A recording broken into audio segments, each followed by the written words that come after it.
কবে বন্ধ হবে আমি জানি না, এক একবার এক একটা জায়গায় হচ্ছে। তো বিভৎস মানে মানুষের ভেতর থেকে মনুষ্যত্ব কী করে চলে যাচ্ছে আমি বুঝতে পারছি না। আর এই শতাব্দীতে এসে মানুষ যদি মনুষ্যত্বের মূল্য না দেয়, মানুষ মানুষকে ভালো না বাসে, তাহলে আসলে কোনো কিছু বলবার থাকে না। আমি অবশ্যই এর প্রতিবাদ জানাই এবং নিন্দা জানাই। এটার বিকল্প আমার মাঝে আমি দেখি না, আমি স্কিপ করি। যখন আমি দেখি যে আমার মোবাইলে আসছে, আমার মনে হয় আমি নিজেকে সংযত করতে পারি না।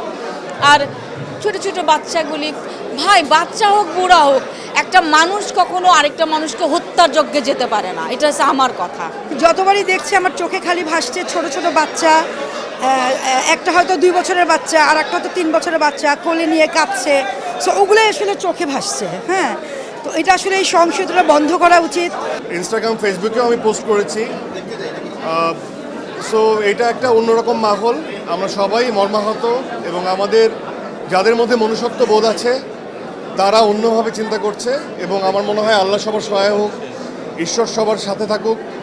এবং আমরা আমাদের জায়গা থেকে, ভেতরটা তো একদমই ভালো নেই, তো তারপরেও সব কিছুই উনি ভেবে রাখেন, ওনার ডিসিশন। আমরা শুধু নিজেদের সহাবস্থান থেকে দোয়া করতে পারি এবং আমরা প্রবলভাবে দোয়া করতে পারি। এবং যার যার অবস্থান থেকে আমার মনে হয় এটা আমরা তীব্র নিন্দা জানাই। যা ঘটছে প্রতিবাদ করা উচিত এবং দোয়া করা উচিত। যার যার সহাবস্থান থেকে আমার মনে হয় দোয়া করা উচিত। বিং এ মুসলমান, আমার চোখের সামনে একজন মুসলমানকে আমাদের এত নৃশংসভাবে আসলে মেরে ফেলা হচ্ছে, এটা কখনোই কোনোভাবেই আনন্দেরও হয় না, এটা সমর্থনেরও কোনো বিষয় না। এটা একমাত্র একটাই বিষয়, প্রতিবাদ। তো আমি তীব্র নিন্দা জানাই এবং আমি লিখেছিলাম আমার ফেসবুকে যেটা গোটা বিশ্বের মুসলমানদের জন্য আসলে শাহাদাত বরণ। তো আমার কাছে সেটাই মনে হয় যে শাহাদাত বরণ মানে আমাদের মনের ভিতরে যে মনুষ্যত্ব আছে ওটা আসলে মারা গেছে। তো এইখান থেকে তো আমরা ওইভাবে আসলে কিছুই করতে পারবো না, নিন্দা জানানো, প্রতিবাদ করা এবং যারা মারা গেছেন তাদের আত্মার শান্তি কামনা করা, দোয়া করা। তো সেটাই করছি। আমার তারপরেও মনে হয় বিশ্বের সব মুসলমান যদি একত্রিত হয় এটা প্রতিহত করা সম্ভব। সকল ব্যবসা প্রতিষ্ঠানগুলো আমরা দেখেছি সবাই বন্ধ রেখেছে, তো একটা সলিডারিটি, সবাই একাত্মতা প্রকাশ করেছে। তো আমরা বিশ্বের সকলে মানবিক জায়গা থেকে তো অবশ্যই একটা একাত্মতা প্রকাশ করি এবং নিজ নিজ জায়গা থেকে আমরা কি করব, এভাবে বিশ্বকে জানান দিব যে হ্যাঁ আমরা এই রকম নৃশংসতা চাই না এবং আল্লাহর কাছে দোয়া করতেই পারবো যে পৃথিবীটা যাতে একটু সুন্দর হয়ে ওঠে। মানবতার দিক থেকে যদি বিবেচনা করা যায়, সারা বিশ্বে এটা এখন সবচেয়ে উল্লেখযোগ্য ঘটনা এবং এই জাতীয় ঘটনা, এই জাতীয় হামলার আমরা নিন্দা জানাই।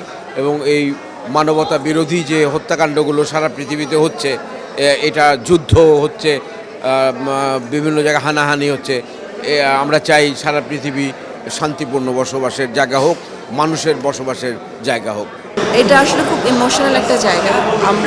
আমাদের হাতে আসলে করণীয় যদি হয়, আমাদের এতগুলো দেশ সব যদি এক হয়, এতগুলো মুসলিম কান্ট্রি যদি এক হয়ে কিছু করতে পারি, তাহলে হয়তো আমরা হয়তো গাজার জন্য কিছু করতে পারি। আদারওয়াইজ আমরা এখান থেকে যেটা করতে পারি, আমরা শুধু দোয়া করতে পারি, আমরা আমাদের মতো যতটুকু পসিবল সাপোর্ট করতে পারি। বাট এই যে বললাম, আমাদের সিনেমা ইন্ডাস্ট্রি যেমন সবাই একসাথে কাজ করলে ইন্ডাস্ট্রি ভালো হবে, আমরা মুসলিমরা যদি একসাথে কাজ করি, একসাথে মিলিত হয়ে যদি কোনো কিছু চেষ্টা করি, ডেফিনেটলি আমরা হয়তো এটাও বন্ধ করতে পারি।